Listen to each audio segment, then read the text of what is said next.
평생 새벽 3시에 일어나 채소를 팔며 아들을 키운 어머니가 있었습니다.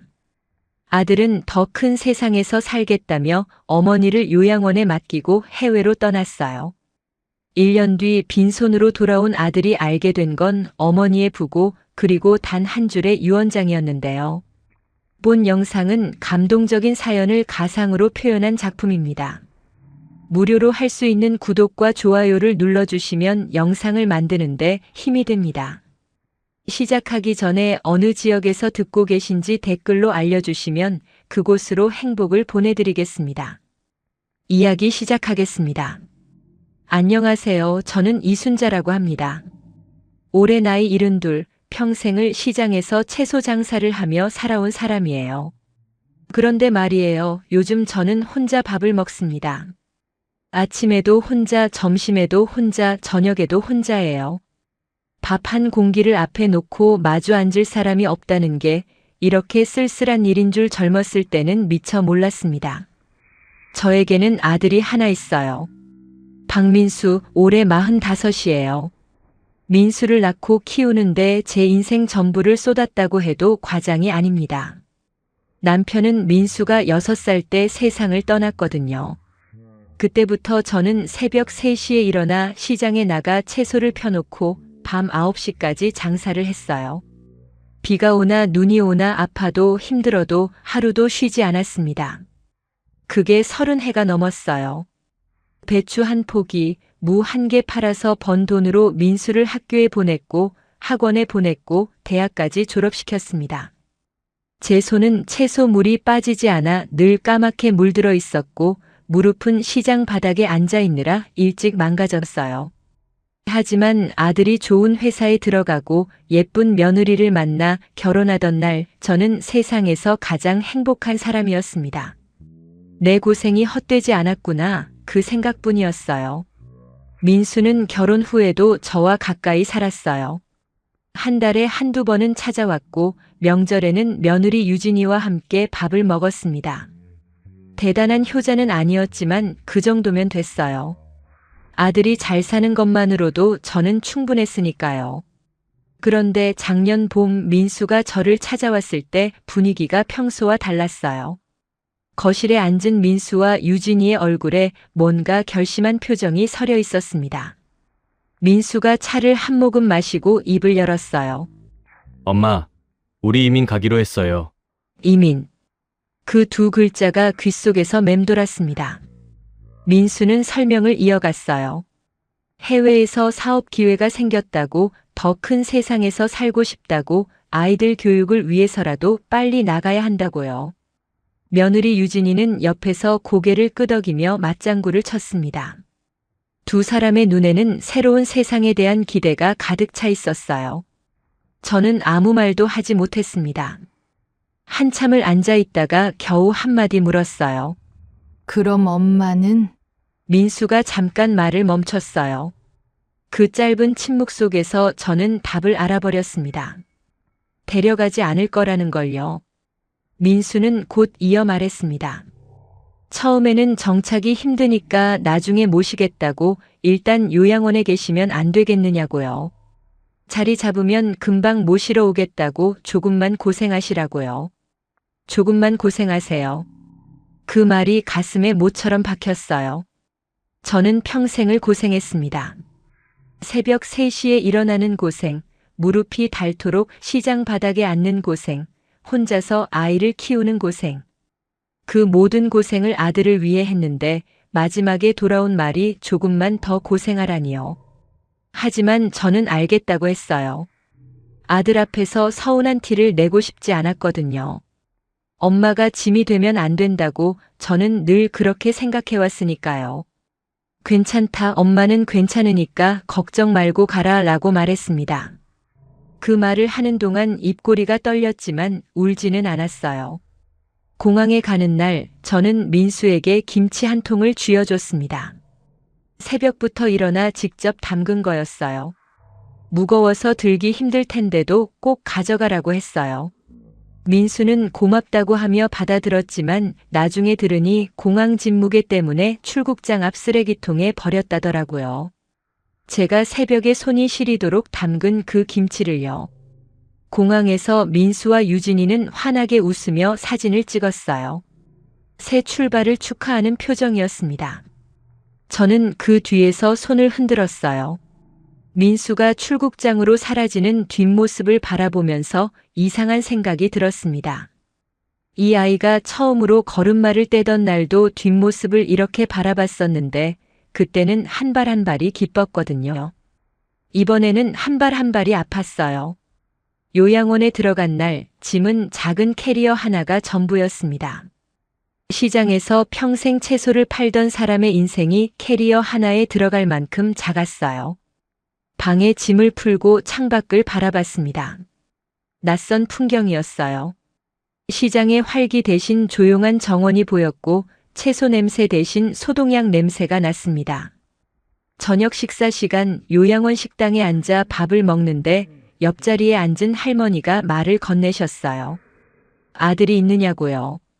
네, 있어요. 하고 대답했더니 그 할머니가 웃으시며 말씀하셨습니다. 나도 있는데 여기 있는 사람들 다 아들, 딸 있어 라고요. 그 웃음 속에 담긴 쓸쓸함이 제 마음과 정확히 같았어요. 밤이 되면 민수에게서 가끔 전화가 왔습니다. 처음 한두 달은 일주일에 한 번, 그 다음에는 보름에 한 번, 점점 전화 사이의 간격이 길어졌어요. 통화 내용도 점점 짧아졌습니다. 바쁘다는 말, 곧 자리 잡는다는 말, 건강하라는 말. 늘 같은 세 마디였어요. 저도 늘 같은 대답을 했습니다. 괜찮다, 걱정 마라, 잘하고 있다. 괜찮지 않았지만요. 요양원 창밖을 바라보며 저는 조용히 마음을 정리하기 시작했어요. 70평생 아들을 위해 살았습니다. 새벽 3시에 일어나는 것도 까맣게 물드는 손도 망가진 무릎도 전부 아들을 위한 거였어요. 그런데 정작 아들은 제 곁에 없잖아요. 김치도 버렸잖아요. 서운한 거 아니냐고요. 서운하지요. 하지만 서운함보다 더 큰 감정이 올라오고 있었어요. 이름을 붙이자면 그건 결심이었습니다. 이제는 나도 나를 위해 살아야겠다는 조용하지만 단단한 결심이요. 창밖에 해가 지고 있었어요. 요양원 정원의 나무 그림자가 길게 늘어지는 걸 바라보면서 저는 오래된 전화번호 하나를 떠올렸습니다. 시장에서 채소를 사가시던 단골 변호사 도형 씨의 번호였어요. 아직 그 번호가 기억나는 게 다행이었습니다. 곧 전화를 걸어야 할 테니까요. 요양원에 들어온 지 석 달째 되던 날 저는 복도에서 쓰러졌습니다.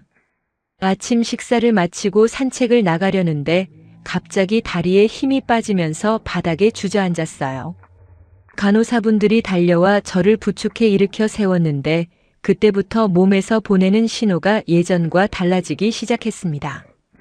병원에서 정밀 검사를 받았어요. 의사 선생님이 사진이 가득 붙어 있는 화면을 가리키며 설명해 주셨는데 저는 의학 용어를 하나도 알아듣지 못했습니다.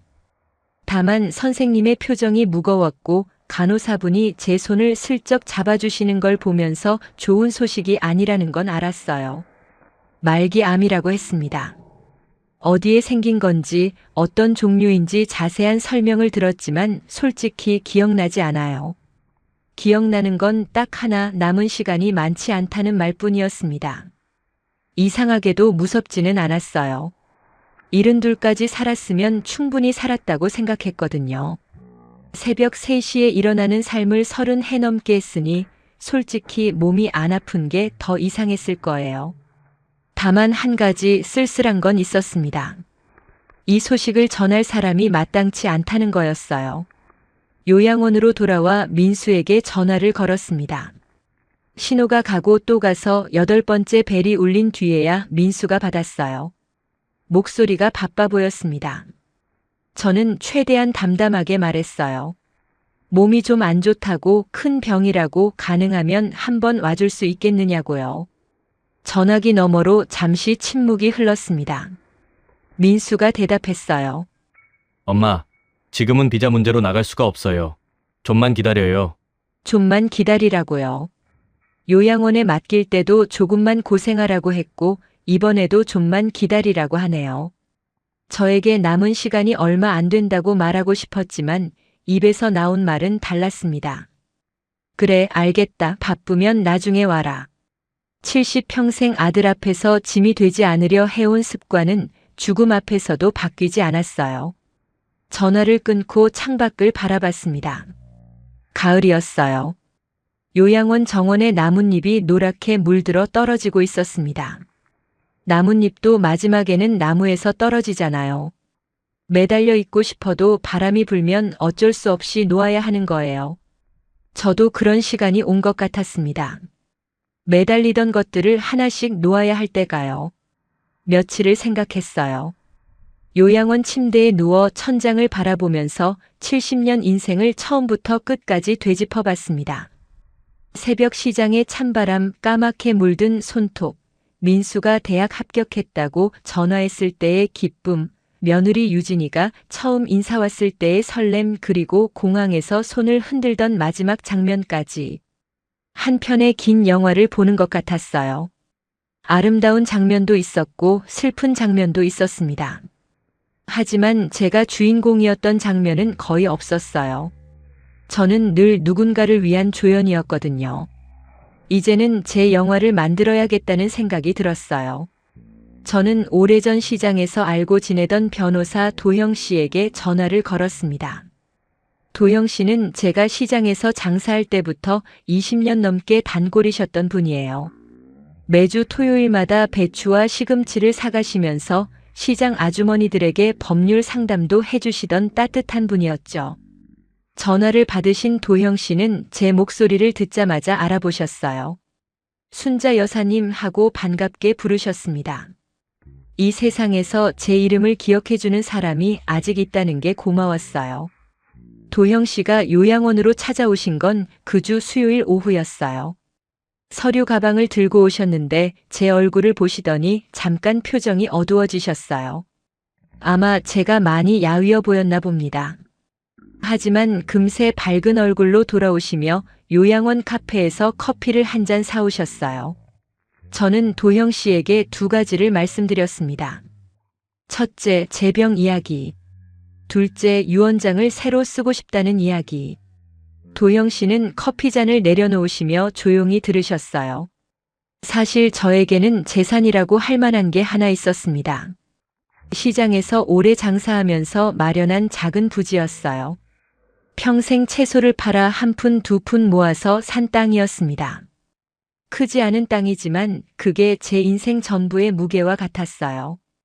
까맣게 물든 손, 새벽 3시의 알람, 망가진 무릎. 그 모든 것의 결과물이 그 작은 부지였습니다. 원래는 당연히 민수에게 물려줄 생각이었어요. 아들이니까요. 제가 평생 모은 것은 전부 아들에게 가는 거라고, 그게 엄마의 도리라고 생각했습니다. 하지만 요양원 침대에서 천장을 바라보며 생각이 바뀌었어요. 민수는 이미 제가 줄 수 있는 건 다 가져갔습니다. 학비, 결혼 비용, 사업 자금까지. 그리고 마지막으로 저의 곁에 있는 시간까지 가져갔어요. 줄 게 더 이상 없었습니다. 아니, 줄 게 없는 게 아니라 더 이상 주고 싶지 않다는 게 맞는 표현일 거예요. 저는 도형 씨에게 말했습니다. 유언장, 다시 씁시다. 도형 씨는 잠시 저를 바라보시더니 고개를 끄덕이셨어요. 왜 그런 결정을 하셨느냐고 묻지 않으셨습니다. 제 눈을 보시면 다 아셨겠죠. 슬프지만 단단한 눈이었을 거예요. 그날 오후 저는 요양원 방에 앉아 도형 씨와 함께 유언장을 작성했습니다. 글씨를 쓰는 손이 떨렸지만 마음은 흔들리지 않았어요. 한 글자 한 글자 적어 나갈 때마다 70년 인생에서 처음으로 온전히 제 의지로 무언가를 결정하고 있다는 느낌이 들었습니다. 유언장을 다 쓰고 봉투에 넣은 뒤 도형 씨가 물으셨어요. 정말 괜찮으시겠느냐고요. 저는 웃었습니다. 괜찮다는 말은 평생 했지만 오늘의 괜찮다는 진짜였어요.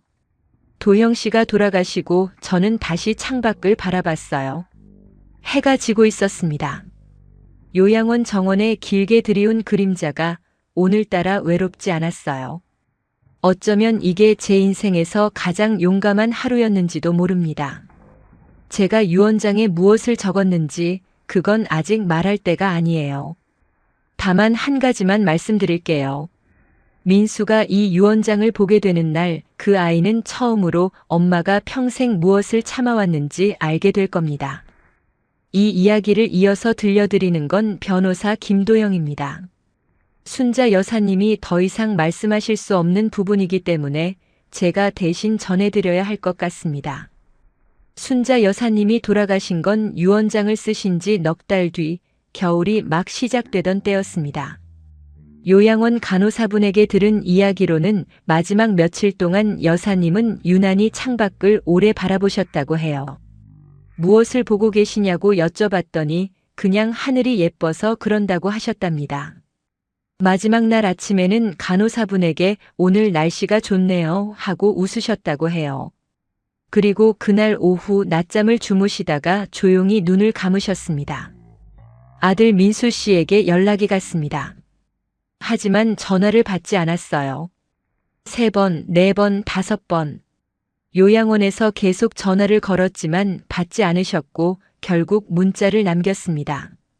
어머님이 돌아가셨다는 문자를요. 답장이 온 건 이틀 뒤였어요. 짧은 문장이었습니다. 사정이 있어 바로 가기 어렵다고요. 사정이 있다. 어머니가 돌아가셨는데 사정이 있다는 거였습니다. 저는 그 문자를 보고 한참 동안 핸드폰 화면을 들여다봤어요. 순자 여사님이 살아계실 때 늘 하시던 말씀이 떠올랐거든요. 우리 민수 바빠서 그래, 마음은 있을 거야 라고요. 여사님은 마지막까지 아들을 감싸셨지만 저는 솔직히 그 마음을 이해하기 어려웠습니다. 장례는 제가 주관했습니다. 유언 집행인이기도 했지만 20년 넘게 시장에서 배워온 분의 마지막을 낯선 사람 손에 맡기고 싶지 않았거든요. 장례식장의 부고를 알렸을 때 저는 놀라운 광경을 보게 되었습니다. 사람들이 찾아왔어요. 제가 예상한 것보다 훨씬 많은 사람들이요. 시장 상인분들이 오셨습니다. 순자 여사님과 나란히 채소를 팔던 옆자리 아주머니, 생선 가게 사장님, 반찬 가게 할머니까지. 이분들은 조화 대신 여사님이 좋아하시던 배춧꽃을 가져오셨어요. 요양원 간호사분들도 오셨습니다. 근무가 끝난 뒤 달려오신 분도 계셨어요. 한 간호사분은 여사님이 마지막까지 밝게 웃어주셨다며 오히려 저희가 위로를 받았다고 눈물을 흘리셨습니다. 그리고 낯선 젊은이들이 몇 명 와 있었어요. 누구인가 했더니 순자 여사님이 몰래 학비를 대주고 계셨던 학생들이었습니다. 시장에서 장사하시면서 형편이 어려운 동네 아이들에게 조용히 용돈을 쥐어주시고 나중에는 몇몇 학생들의 학비까지 도와주셨던 거였어요. 저도 그때 처음 알았습니다. 여사님은 그 이야기를 누구에게도 하지 않으셨거든요.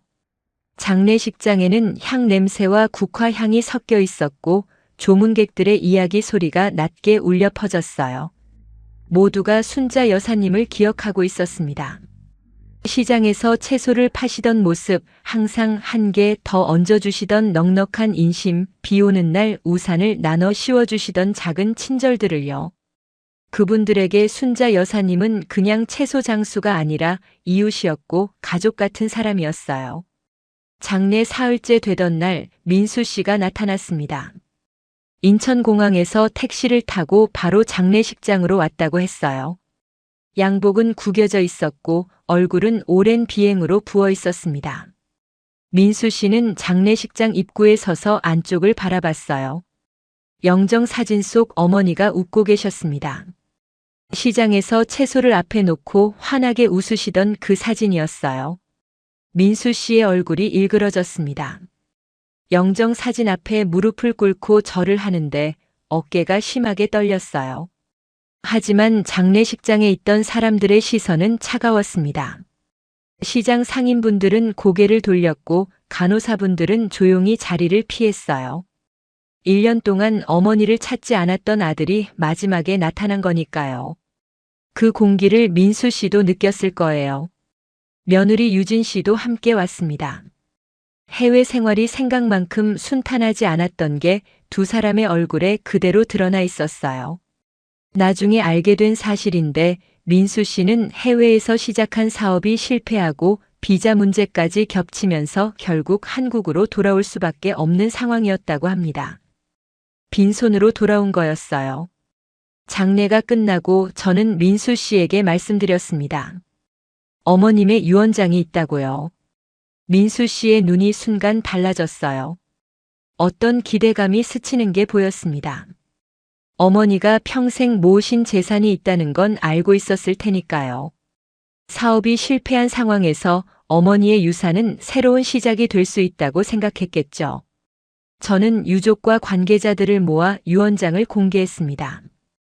봉투를 열고 여사님의 손글씨로 적힌 유언장을 읽어내려가는 동안 장례식장은 점점 조용해졌어요. 첫 번째 항목. 전 재산의 절반은 요양원 확장 기금에 기부한다. 자신처럼 외로운 노인들이 조금이라도 더 편하게 지낼 수 있도록. 두 번째 항목. 나머지 절반은 형편이 어려운 학생들을 위한 장학재단에 기부한다. 배움을 포기하지 않도록. 세 번째 항목. 살던 집은 요양원에서 마지막까지 곁을 지켜준 간호사에게 증여한다. 그리고 마지막 아들 박민수에게 남기는 말. 넌 이미 네 몫을 다 가져갔다. 장례식장에 침묵이 내려앉았습니다. 민수 씨의 얼굴이 하얗게 변했어요. 유진 씨는 입을 반쯤 벌린 채 굳어 있었습니다. 한 푼도요. 어머니의 재산 중 단 한 푼도 아들에게 돌아가지 않았어요. 민수 씨가 떨리는 목소리로 물었습니다. 이게 정말 어머니가 쓰신 거냐고요. 저는 고개를 끄덕였어요. 여사님이 직접 손으로 쓰시고 제 앞에서 서명하신 거라고 말씀드렸습니다. 민수 씨는 유언장을 집어들어 한 글자 한 글자 들여다봤어요. 어머니의 손글씨를 알아보셨을 겁니다. 살짝 흔들리면서도 또박또박한 그 글씨를요. 민수 씨의 손에서 유언장이 떨어졌습니다. 그리고 장례식장 바닥에 주저앉았어요.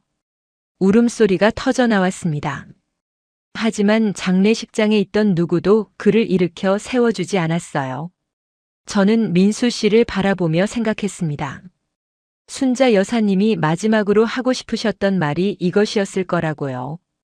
70평생 아들을 위해 살면서 한 번도 하지 못한 말. 나도 사람이었다는 말. 나도 존중받고 싶었다는 말. 그 말을 살아서는 할 수 없었으니 유언장에 담으신 거였어요. 하지만 이야기는 여기서 끝이 아닙니다. 순자 여사님이 남기신 재산에는 민수 씨가 아직 모르는 비밀이 하나 더 있었거든요. 그 비밀을 알게 되는 순간 민수 씨는 진짜로 땅을 치게 될 겁니다. 민수 씨가 어머니의 재산에 숨겨진 진짜 비밀을 알게 된 건 장례를 치르고 일주일 뒤였습니다. 저 김도형이 계속 이야기를 이어가겠습니다. 그날 민수 씨에게 전화가 한 통 왔어요. 부동산 중개업소에서 온 전화였습니다. 이순자 여사님 유족이 맞느냐고 확인한 뒤 중개사가 말했어요. 여사님이 소유하고 계시던 시장 부지가 재개발 예정지로 최종 선정되었다고요. 보상 감정가가 나왔는데 확인하시겠느냐고요. 민수 씨는 그 자리에서 금액을 들었습니다. 수십억이었어요. 전화를 끄는 민수 씨가 어떤 표정을 지었는지 저는 직접 보지 못했지만 그날 저녁 제 사무실로 찾아왔을 때의 모습은 아직도 기억합니다. 얼굴이 벌겋게 달아올라 있었고 눈은 충혈되어 있었어요. 사무실 문을 열자마자 물었습니다. 변호사님, 그 땅이 재개발이라는 거 어머니가 알고 계셨어요?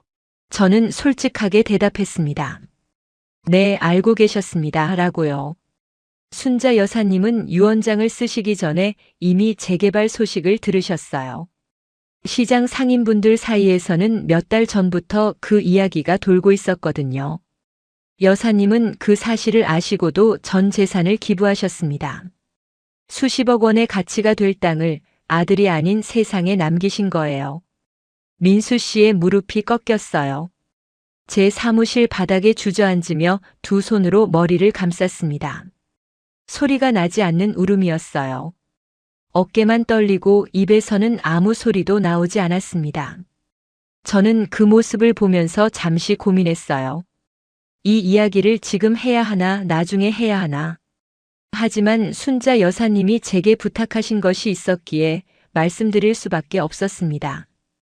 여사님이 돌아가시기 열흘 전 저를 요양원으로 부르셨어요. 그때 여사님은 이미 많이 쇠약해져 계셨습니다. 침대에 기대 앉아 계셨는데 목소리는 작았지만 눈빛은 또렷하셨어요. 여사님은 제 손을 잡으시며 말씀하셨습니다. 도영 씨, 나중에 민수가 오면 한 가지만 전해줘요. 저는 고개를 끄덕였습니다. 여사님은 창밖을 바라보시며 천천히 말씀하셨어요. 그 애한테 말해줘요. 엄마가 벌을 준 게 아니라고. 그냥 마지막으로 가르치고 싶었던 거라고. 저는 그 말씀을 민수 씨에게 그대로 전했습니다. 민수 씨는 고개를 들어 저를 바라봤어요. 눈이 벌겋게 부어 있었습니다. 벌이 아니라 가르침이라는 말이 민수 씨에게는 어떤 꾸짖음보다 더 깊이 박혔을 거예요. 순자 여사님의 복수는 돈이 아니었습니다. 수십억 원어치의 땅을 아들에게 주지 않은 게 복수처럼 보일 수 있지만 여사님의 진짜 의도는 다른 곳에 있었어요. 평생 아들을 위해서만 살았던 한 사람이 마지막에 비로소 자기 자신을 위한 선택을 한 거였습니다.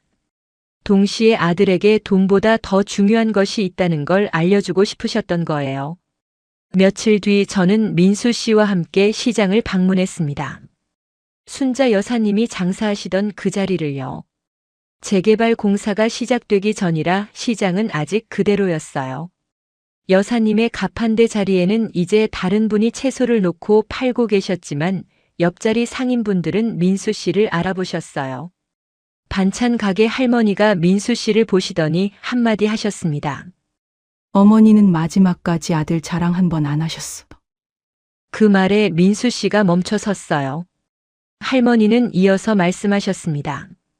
다른 상인들은 자식 자랑을 입에 달고 살았는데 순자 씨만은 아들 이야기를 꺼내지 않았다고요. 해외에 갔다는 것도 사업을 한다는 것도 한 번도 말하지 않으셨다고요. 왜 아들 이야기를 안 하느냐고 물어도 그냥 웃기만 하셨다고요. 자랑을 안 하신 게 아니라 못 하신 거였어요. 요양원에 어머니를 맡기고 떠난 아들을 자랑할 수 없었던 거잖아요. 그 수치심을 시장 상인들 앞에서 혼자 삼키고 계셨던 겁니다. 민수 씨도 그걸 알았을 거예요. 어머니가 시장에서 얼마나 외로우셨을지, 이웃들 사이에서 아들 이야기가 나올 때마다 얼마나 마음이 아프셨을지요. 시장을 나오는 길에 민수 씨가 저에게 물었습니다. 어머니가 그 학생들에게 학비를 대주신 건 언제부터냐고요. 저도 정확한 시기는 몰랐지만 상인분들 말씀으로는 적어도 10년은 넘었다고 했습니다. 민수 씨가 아직 한국에 있을 때부터 여사님은 조용히 남을 돕고 계셨던 거예요. 채소 한 단 팔아서 번 돈으로 아무도 모르게요. 민수 씨가 중얼거렸어요. 나는 엄마한테 뭘 해드린 적이 있나 라고요. 저는 대답하지 않았습니다.